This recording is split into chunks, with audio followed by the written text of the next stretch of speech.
The stars gleamed like scattered diamonds against the infinite blackness of space as the interstellar shuttle approached the massive orbital structure known throughout the galaxy as the Intergalactic Institute of Technology. For most of the passengers, this was a homecoming or a routine stop in their academic careers.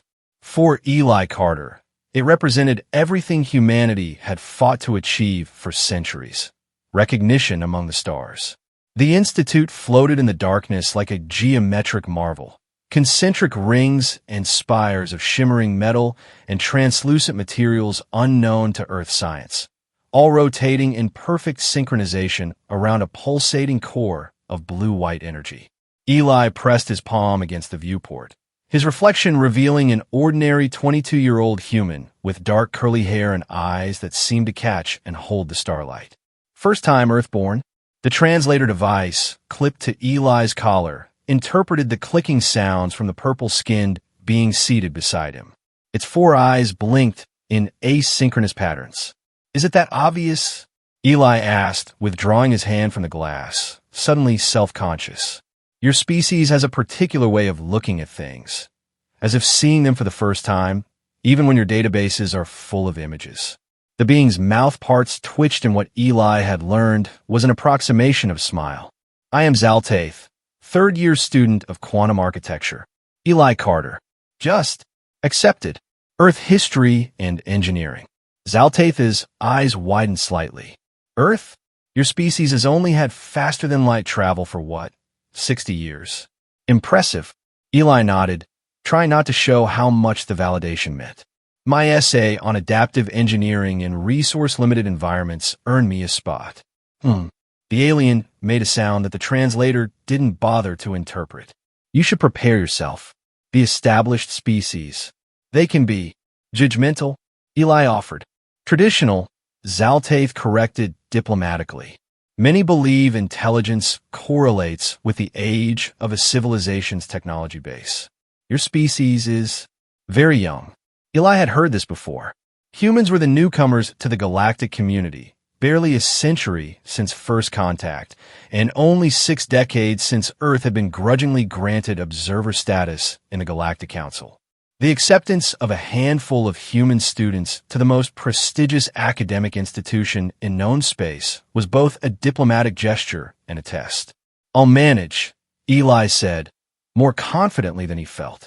The Institute's docking procedures were bewilderingly efficient. Within minutes of arrival, Eli found himself in a vast atrium filled with beings from hundreds of worlds.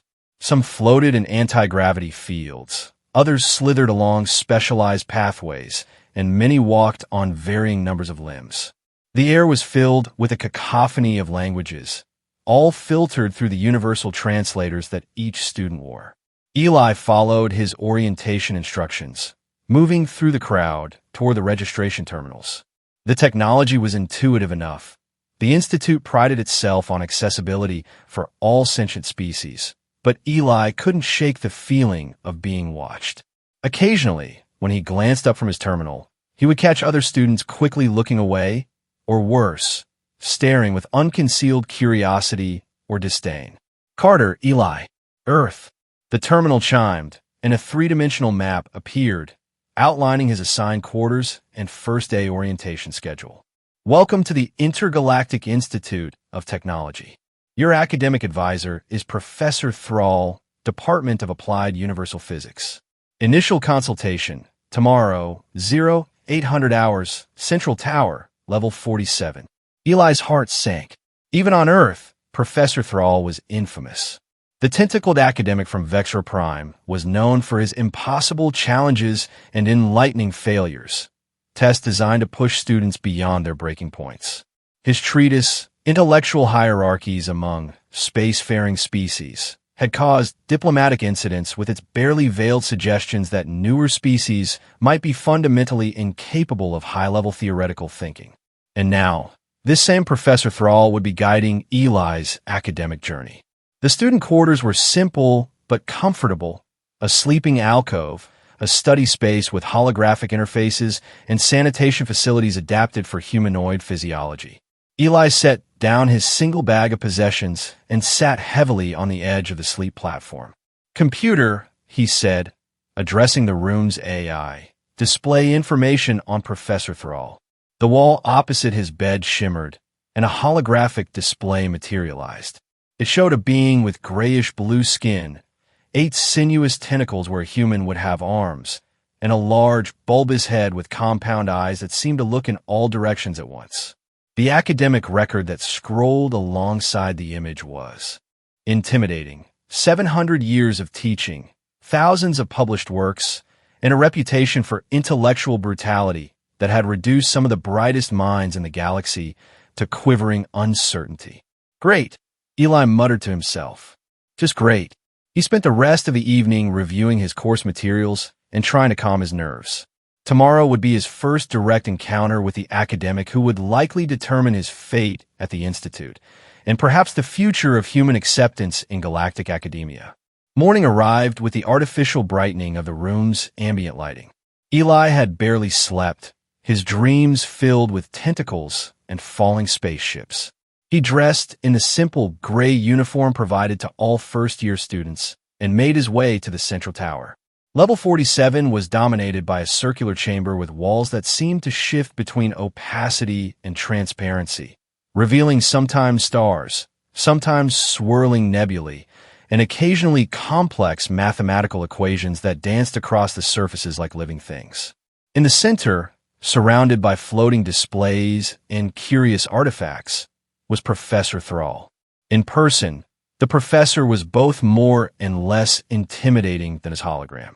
His tentacles moved with graceful precision, manipulating objects and interfaces without seeming to look at them. His compound eyes shifted constantly, and the translator rendered his speech with a deep, resonant quality. "Ah, the Earth specimen." Professor Thrall didn't look up from the display he was studying. Right on time, a promising start, if minimal evidence of potential. Eli stood straighter. "Professor Thrall, thank you for accepting me into your advisory group. I accept all students assigned to me by the Institute's algorithms," Thrall replied, finally turning to face Eli. "Whether they remain under my guidance is another matter entirely. Your species has an interesting approach to problem-solving, brutish and direct, but occasionally effective." Eli felt his face grow warm, but maintained his composure. "We adapt to our circumstances." Indeed, adaptation is the bare minimum for survival. 2 tentacles reached out, manipulating a holographic display that showed Eli's application essay and academic records. "Your essay suggested an understanding of technological principles beyond your species' development stage. Was it your own work?" "Completely," Eli said firmly. "I grew up in a remote community in what was once called Alaska. My family lived off-grid by choice. I learned to build and repair with limited resources before I ever saw a fabricator or neural interface." This seemed to pique Thrall's interest. Primitive conditions by choice rather than circumstance? Fascinating. Your species continues to surprise in its contradictions. Before Eli could respond, the door to the chamber hissed open and 3 other students entered. One was a tall, insectoid being with iridescent carapace. Another appeared almost human except for the faint blue luminescence beneath their skin. The third was a floating cloud of particulate matter contained within a force field. "Ah, the remainder of this cycle's advisory group," Thrall announced. Corvesh of the Art Hacks Collective, Lumina of the Photonic Consciousness, and Mist Within Boundaries of the Nebulae Cognition. Each student acknowledged their introduction with gestures appropriate to their physiology. Corvesh's antennae twitched in what seemed like annoyance when his gaze fell on Eli. "And this," Thrall continued, "is Eli Carter of Earth, our newest species representative. A bipedal carbon-based from the oxygen world." Corvesh's translator conveyed his chittering speech with unmistakable disdain. "How quaint. I thought your kind was still figuring out how to harness your own sun's energy."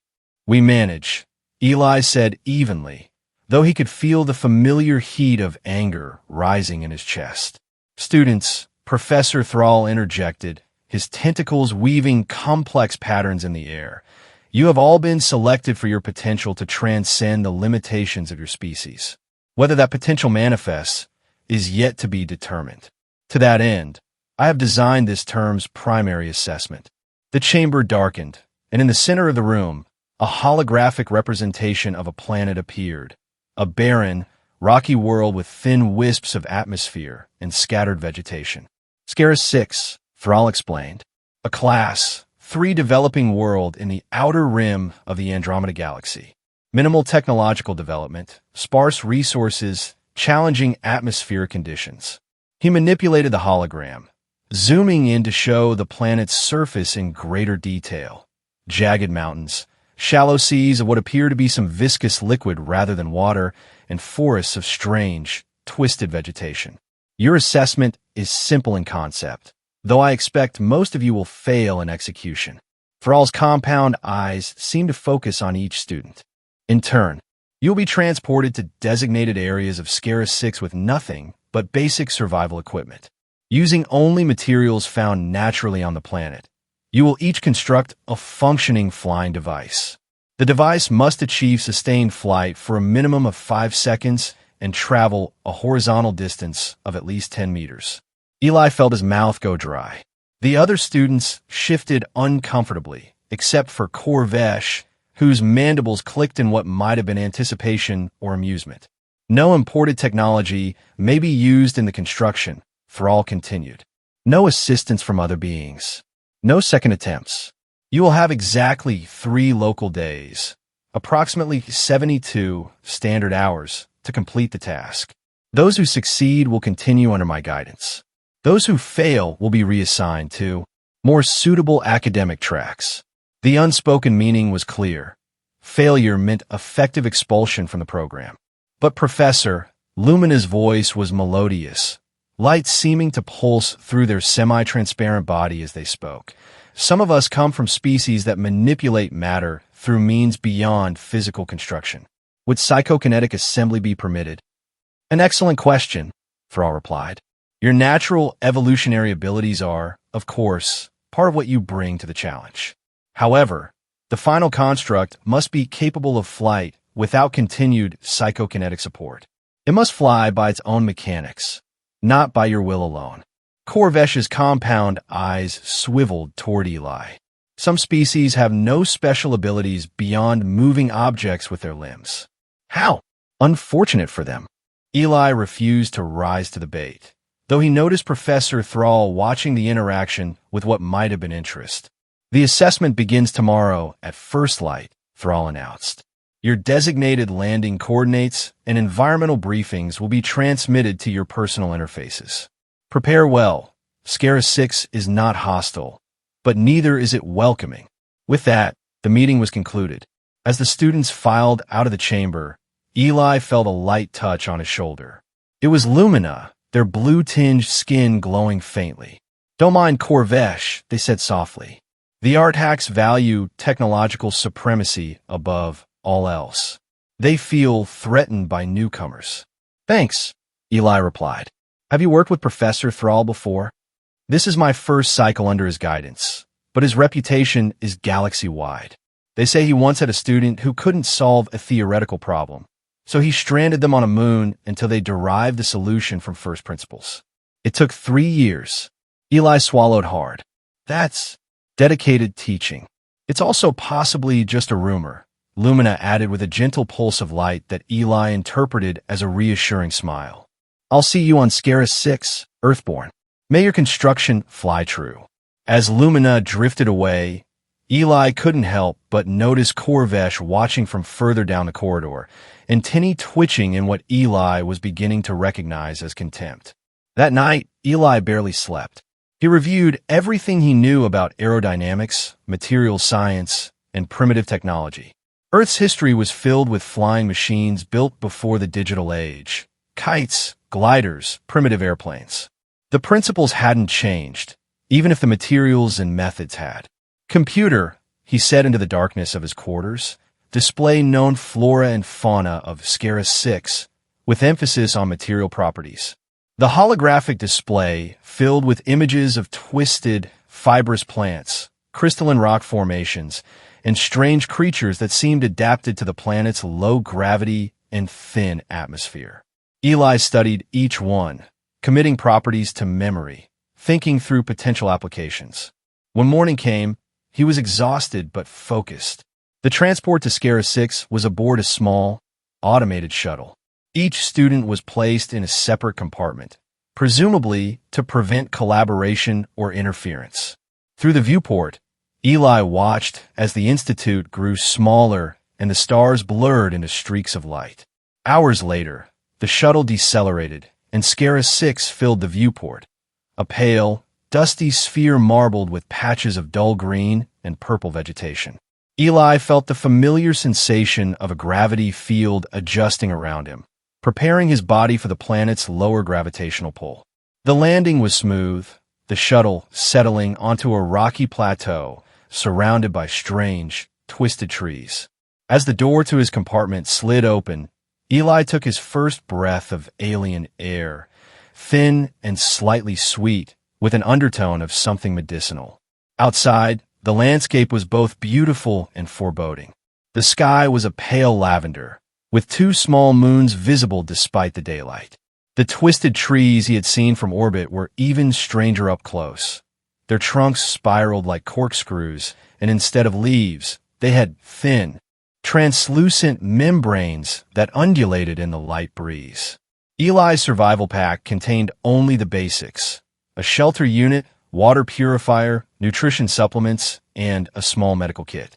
No tools, no technology beyond the emergency beacon attached to his wrist, to be used only in life-threatening situations, with the understanding that activation meant automatic failure of the assessment. 72 hours, Eli muttered to himself. Let's get to work. The first day was devoted to exploration and resource assessment. Eli hiked through the alien landscape, cataloging potentially useful materials. The spiral trees he discovered had a fibrous inner bark that could be peeled away in long, strong strips. The crystalline rocks that dotted the landscape had interesting properties. Some were surprisingly lightweight for their size, while others seemed to generate a slight static charge when rubbed together. Most promising were the large bulbous pods that grew on some of the smaller plants. When dried in the weak sunlight, they became hard and hollow, like natural containers. And scattered throughout the area were patches of a sticky, resinous substance secreted by small, 6-legged creatures that resembled earth slugs. As the violet sun began to set, casting long shadows across the rocky terrain, Eli returned to his shelter site and began organizing his collected materials. His mind was already sketching designs, calculating weights and balances, considering the properties of this alien world with its lower gravity and thinner atmosphere. The second day brought a new challenge. A weather system moved in, bringing gusting winds and a fine, stinging rain that smelled faintly of copper.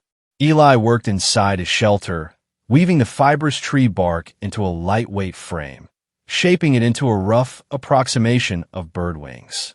The hollow pods, when broken carefully, could be split and reshaped with the application of heat from a small fire.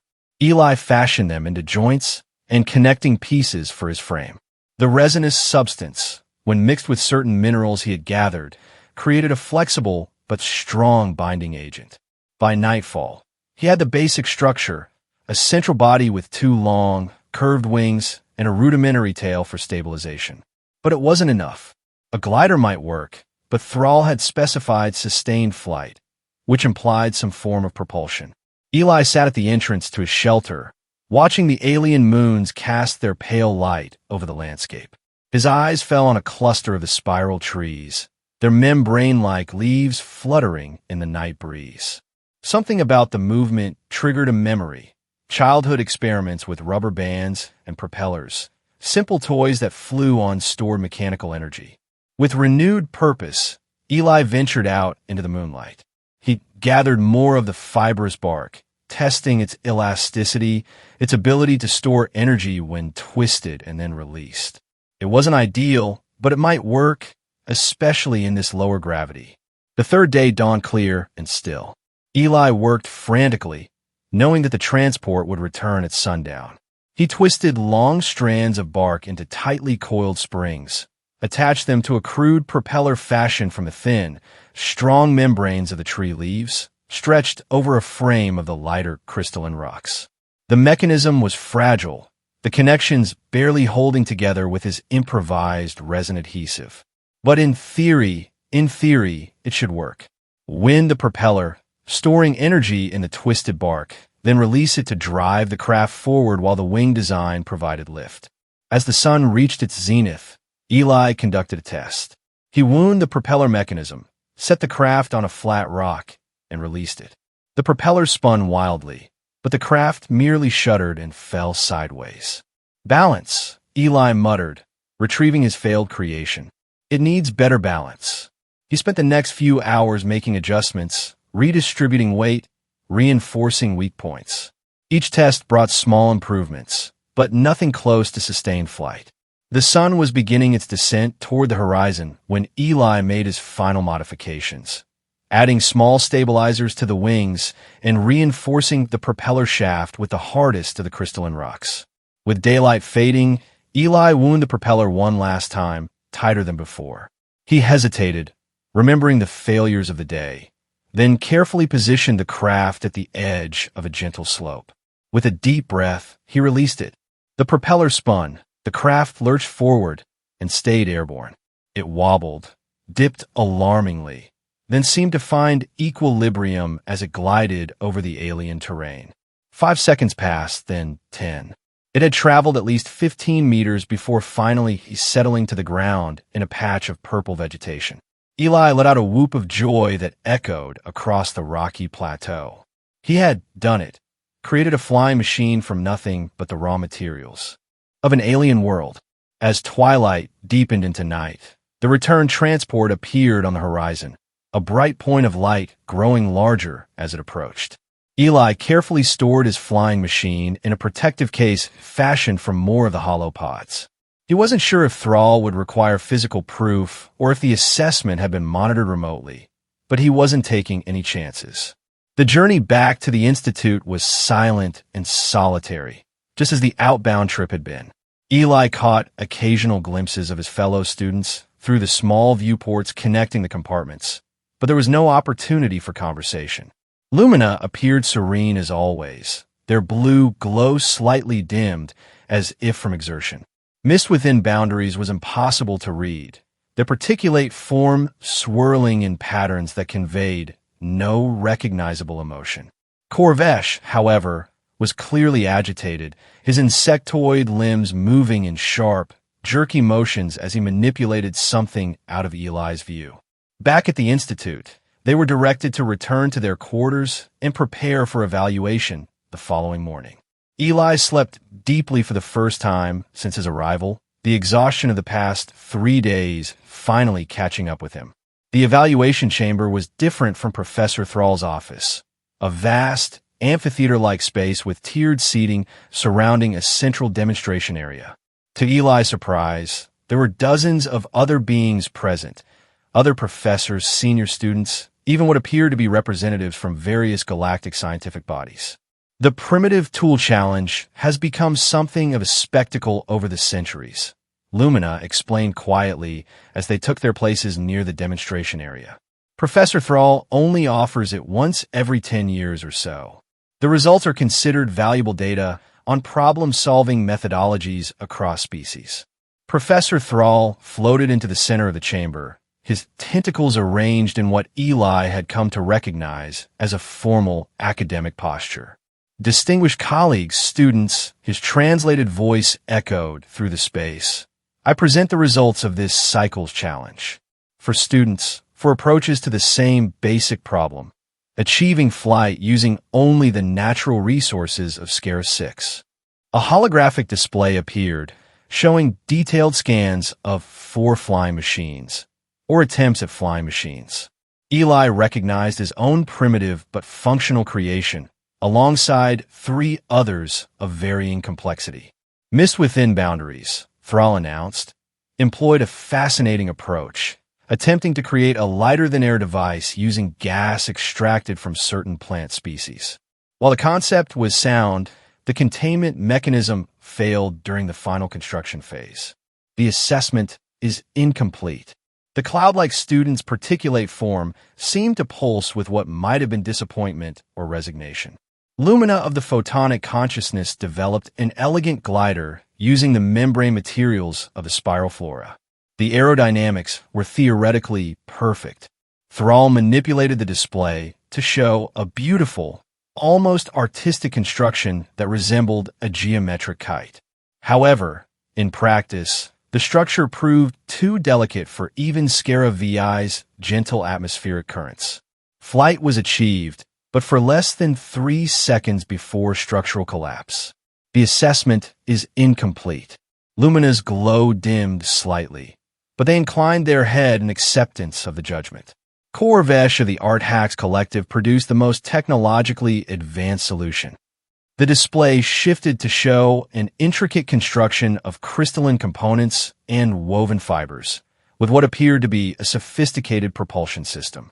Using piezoelectric properties of certain minerals, Corvesh created a primitive but impressive energy storage and release mechanism. Corvesh's antennae raised in what seemed to be pride, his mandibles clicking rapidly. However, Thrall continued, despite the theoretical soundness of the design, the execution was flawed. The device achieved lift, but immediately lost structural integrity due to improperly cured binding agents. The assessment is incomplete. The clicking of Corvesh's mandibles took on a different, harsher quality. His compound eyes swiveled toward Eli, who tried to maintain a neutral expression. Finally, Thrall said, turning toward Eli, "We have the approach of Eli Carter, representing Earth. The newest species in our academic community presented the most rudimentary solution." The holographic display zoomed in on Eli's creation. Simple, almost crude compared to the others, but functional in its design.